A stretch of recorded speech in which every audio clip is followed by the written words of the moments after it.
All right, check it out, everybody. Right now, Ivana and I are simultaneously in JB, as well as we feel like we are also on the very top of JB, because we are 34 floors in the air and we are standing on a piece of glass. Now, to be clear, we've done stuff like this before, so we're not too scared. Yes. But it is a bit nerve-wracking, although we think it's worth it because the view up here is really second to none. The first thing we notice is this huge bridge which leads to an island, which is actually Singapore. So it's an international viewpoint up here, and I think this gigantic building right here would be the immigration of Singapore to Malaysia, which is sort of the focal point here. And the other thing I've noticed being up here and admiring this really nice view is there is a lot of construction happening in JB.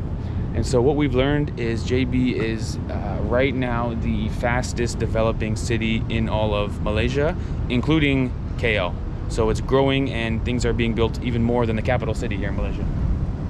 And so it's a nice viewpoint because we've even got a little kampung vibes over here, some sort of residential neighborhood kind of nestled in amongst the tall buildings and under construction skyscrapers. And I think this is a good place for us to start our video because it gives us an overview of various things we might be exploring today. So come along with us as we explore our first impressions of JB. Let's go. All right, so entirely unrelated to the viewpoint, they've got some VR up here on the 34th floor for Ivana to try. So she's on a roller coaster now with a rabbit or something, some kind of creature beside her, and she's cruising through the mountains. Sort of random, but something to do nonetheless. Uh-oh, Ivana, the speed is about to pick up. The speed is about to pick up. Don't fall over, babe. Seriously, don't fall over.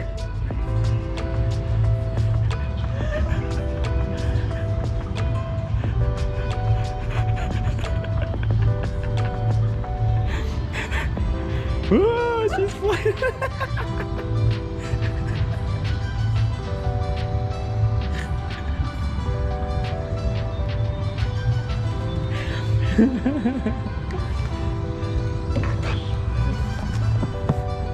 So how was your first VR experience?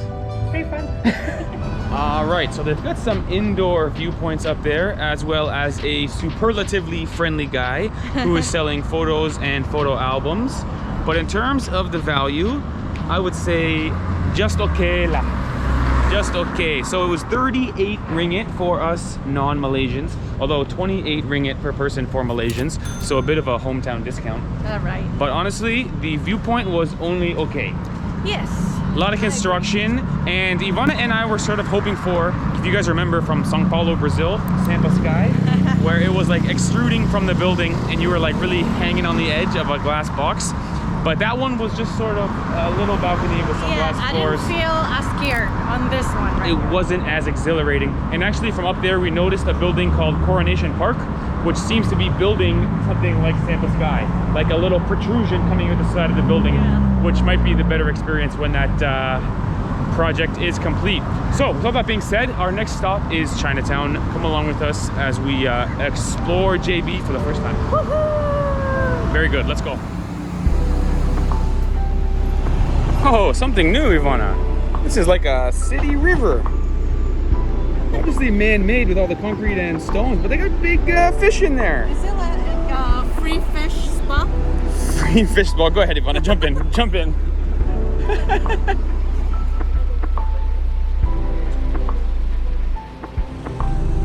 Ivana, do it. Do it. I think it's for that, isn't it? Oh, it's wobbly. It looks like a pathway. I'm not risking. Yeah, don't do it. I'm not gonna do it. Oh, Ivana, you should have done it. Turns out we were right, Ivana. Look at the photo shoot here. Looks good. Good work.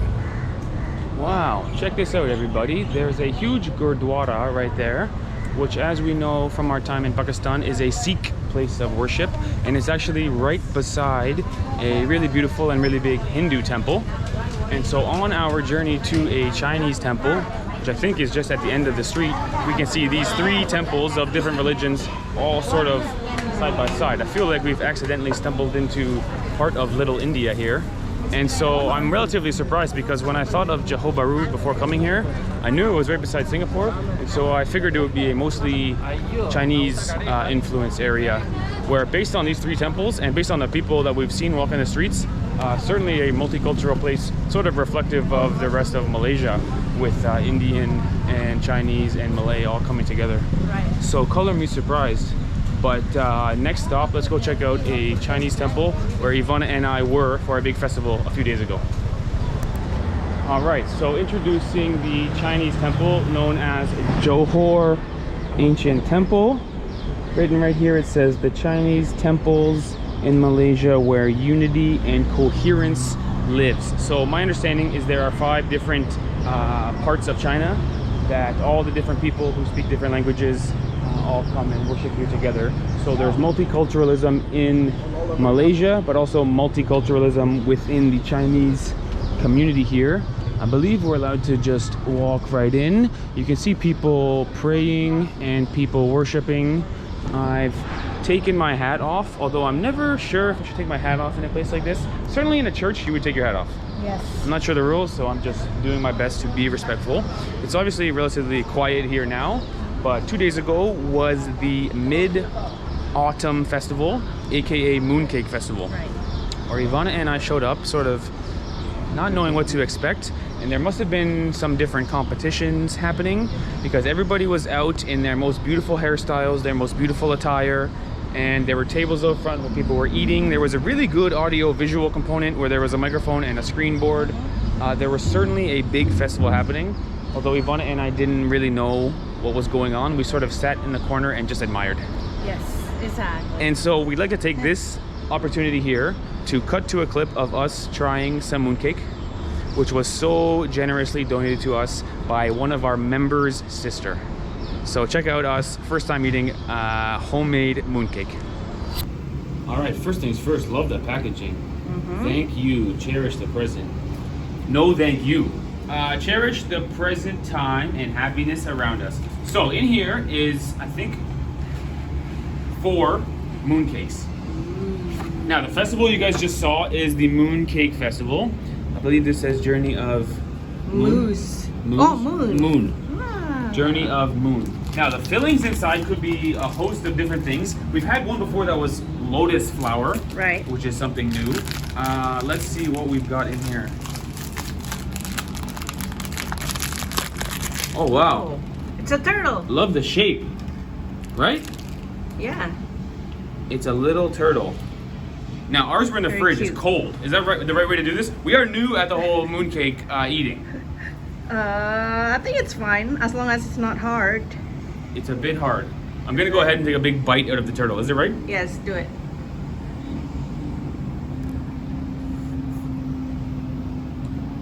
Ooh.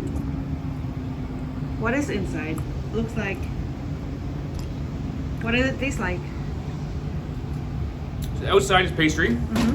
The inside tastes like beans, to be honest. Beans. Maybe it's green. Could be a green bean.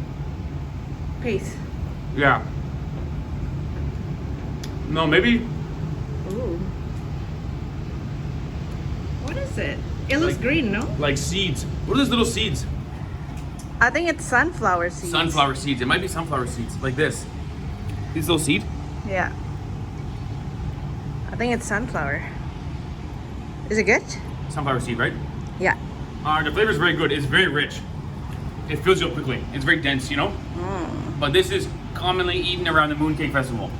That's right. This is the Mooncake, the namesake. I wonder of the what it festival. symbolizes. Why Good do question. people eat it Let us during know the in the Mooncake comments. Festival? This was a lovely gift from our subscriber. Yes, shout out to So- Casey Lou. Let us know in the comments what it symbolizes. Kind of nice, but filling. You're gonna have 4 bites and you're gonna finish it all. You go ahead. Nice. Thanks. Thanks. Sit down. Now we've just come inside the temple and come out the other side, where in fact there are 5, I'm going to say the wrong word, but shrines, potentially, with 5 different, I'm going to say the wrong word again, gods in each one. and each of the 5 pertain to a different people group from China. Yes. So everyone in there is giving thanks and sort of hoping for a good year. I've been told the Mid-Autumn Festival is not too dissimilar from North American Thanksgiving. Yeah, that's right. Where it has to do with sort of what happens in autumn, the harvest, and sort of giving thanks for a good year. Yeah, it's sort of interesting to see that because I am Chinese, but not Chinese. Orang Cina, bukan Cina. So I don't practice the religion, but it's interesting to see how they worship their gods and things like that. Going to temple is so peaceful, you know what I mean? Yes, it's a nice experience. Yeah, it is. Even for people like us who maybe don't understand everything, it's a nice experience. And those religious buildings are always so doors open, they let you walk in, and they're very glad to show you everything. Right. It's just, so it's like stepping into a different country, but you're still in Malaysia. You know what I mean? right, and it's incredible that the temple's right here. Like I said, there's the Gurdwara, which is a Sikh place of worship, and right beside it is the Hindu one. So truly multiculturalism at its finest. I will say this only once in every video. I've made a rule with myself, I'm only gonna say this once in every video. What? Man, it's hot right now. Maybe we'll go for some cold drinks or something. Okay, let's look for some cold drinks. Let's go.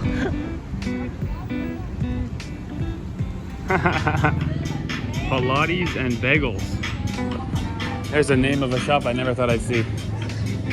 Pilates and bagels. Okay. Palates.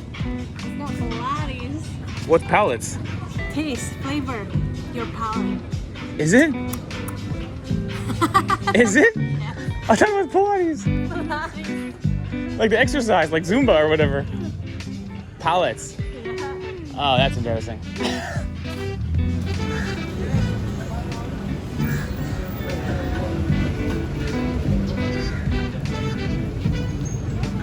Oh, unfortunately, the prettiest part of Chinatown is under construction. And also, the prettiest building in Chinatown is owned by a fast food chain, Mary Brown. Interesting. Anyway. Nice building though. Yeah, it's very nice.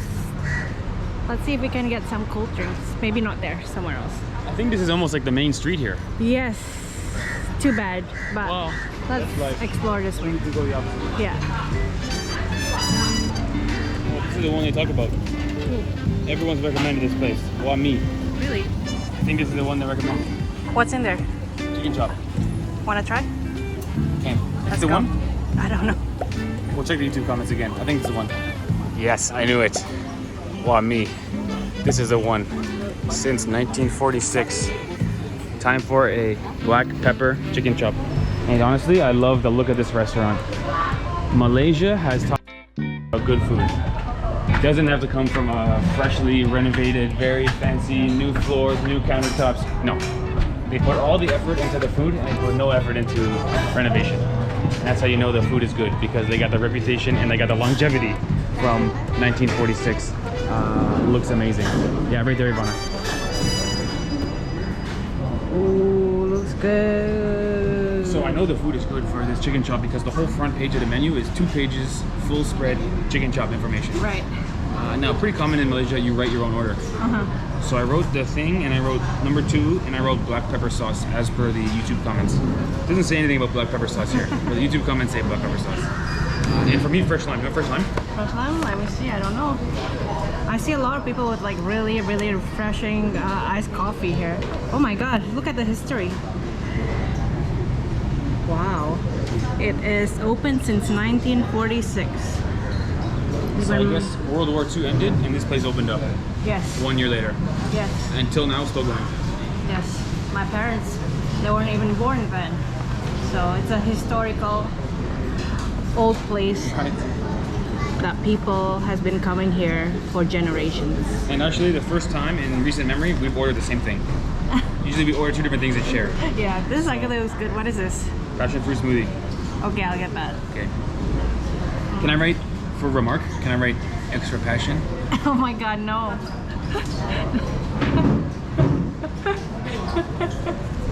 They'll kick you out. They'd be like, what the heck? It was weird. So I really love the decorations here. Simple and effective. And I really love this sign.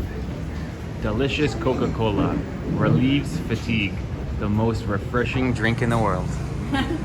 That's a great sign. Although today I went for Asamboy. Even more refreshing than Coca-Cola. This beats Coca-Cola, I think. This is something interesting. Oh, Asamboy. I see. What is Asamboy? Tamarind and apple. No, it's not tamarind. This is tamarind. No, it's plum, sour plum. Oh, sour plum. Sour plum and green apple. Yes, So I it's think sweet so. and sour. Yes. Oh, it's a nice drink. I think it's actually good, like a Gatorade thing, electrolytes and Ah, stuff. yes, I think It so. exists in that way on a hot And you day. like sour stuff, so it's pretty sour. Oh, I'm gonna get another one of these. Assam boy. Assam means sour. Sour boy. You're a sour boy. I thought it was a sweet boy. Oh. Ivana, you're a spicy lady, okay?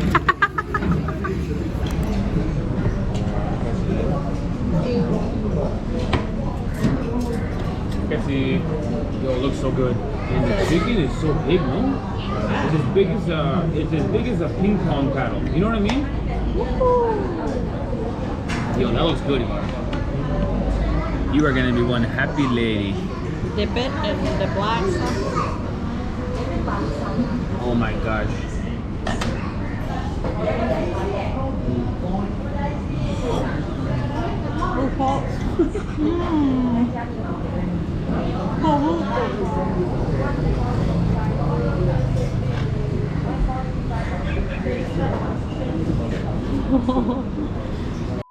All right, she's back. How was your chicken chop experience, Ivana? So good. Very crispy. The meat is tender. The sauce is good. Might be better than KFC. Better than KFC, I believe it. This is homemade. I can't believe is- this is Chinese style. I like it. It's kind of like boneless. You know?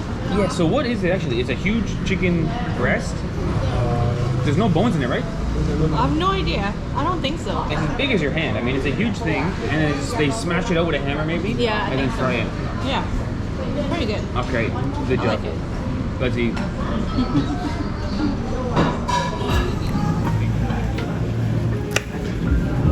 Breaking news, everybody. We have breaking news. The meat is in fact a drumstick, believe it or not. It's so big, but obviously they chop. Oh, this is where they call chicken chop. They chop the bone here, you can see. Chicken chop. Take the other piece of bone out, and then make the drumstick flat and fry it. Right? I think so. I didn't know that was the case. Yeah. Oh, fantastic. Thank you. Thank you. Second round. Ask boy.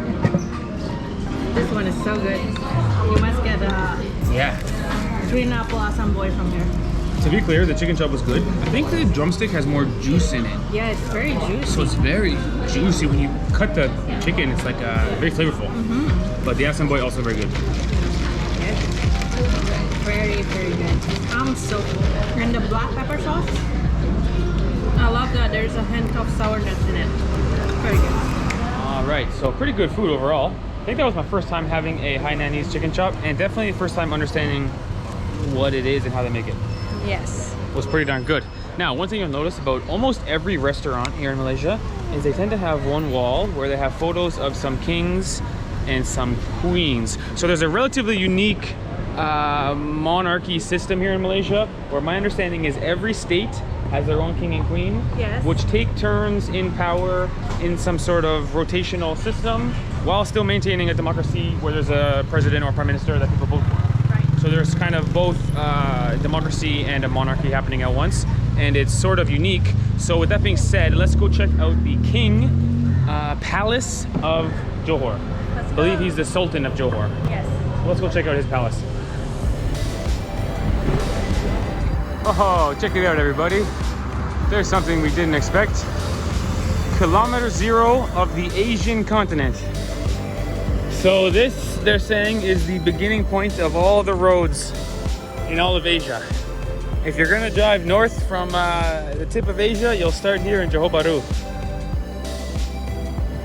says kilometer 0 is a milestone that indicates the starting points of the road in the most southern part of peninsular Malaysia.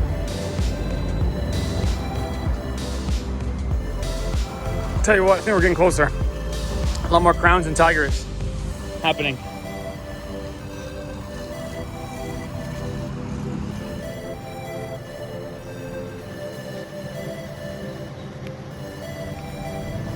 All right, so we've made it to the front door of the Sultan's palace. Now, to be clear, we cannot go inside. It is now dinner time. I'm sure he's sitting inside and having dinner with his family, but we wanted to come here, one, because there's this amazing crown above our heads that is kind of great for Instagram photos, and two, because the Sultan of Johor is kind of unique amongst the other sultans of Malaysia. For one, he seems to have more power and more availability or influence than the rest of the sultans. So I believe he's got his own army, which is something unique and sort of interesting. And I also understand that the Sultan of Johor is responsible for the football team here in Johor, which always wins because he is not afraid to spend some money on some good players. So hopefully in this Johor Bahru series, we'll be able to see the football team play. I think they have quite the stadium as well as quite the roster. Now, we are just right by the road, but there is a park up ahead, which is the park of the Sultan. So sort of related to his palace here. Okay, let's get away from the highway and go check out the Sultan's palace. Look, you can still see the crown shining. Sort of special. Okay, let's go. All right, final review of Johor Bahru. Hey, that rhymes. So first things first, we're down at the park beside the Sultan's palace. It is exceedingly quiet here, which I guess is to be expected. Although on Google Maps, we saw this park. We were hoping there might be somebody selling some pisang gorengs or something. But in terms of a final review of our first impressions, our first proper day exploring JB, I would describe Malaysia, the country, as a very livable place. Right, yes. Sort of I true. agree. We've been to like 40 countries, and this is a place we could see ourselves living. So for me, you can add JB to the cities I would live in. To be clear, maybe ignorantly, I thought JB would be like a booming metropolis. Right, Something right. like Singapore or KL. But to be clear, I prefer small towns, and there is small town vibes here. It's pretty quiet, a lot of local mom and pop restaurants, quiet streets, friendly people. Doesn't have the hustle and bustle of a capital city like KL. It's not or like something. KL. It's Yeah. still kind of like a small city vibe. Yeah, so for me, I was quite impressed with JB, and I'm into it. Yeah. Add it to the I like list it. of cities I love in Malaysia. So there you have it, everybody. Thanks for watching. Now the pisang goreng hunt is beginning. I got a craving now. We got to find it before the night's out. Thanks for watching, everybody. Later. I tell you what, pretty cool looking hotel. It's got to be true that yellow and blue are the colors of the Johor Bahru flag. Although I'm just guessing. Let's see if we can find the Johor Bahru flag right here. Okay, so red and blue. Nonetheless, beautiful hotel with the yellow and blue and white color scheme. Check it out, everybody. From my foot, static electricity from my glass outside. Look at that.